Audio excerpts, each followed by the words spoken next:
မော်နေပါမမကိုတထောင်ဆော့ပြီးတော့နှုတ်နေရပဲဘယ်ချိန်ရှိပြီလဲရှင်းနိုင်တော့လို့ပြီလားဒီနေ့တော့ကိုနောက်ကျသွားတာပေါ့မင်းညကွာကို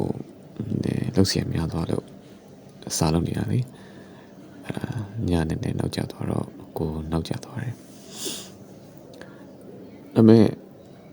လောက်စီရတွေတော့ပြီးလိုက်ပါတယ်ကျင်းနေတဲ့သားမမဟောအခုဘာလုပ်နေလဲ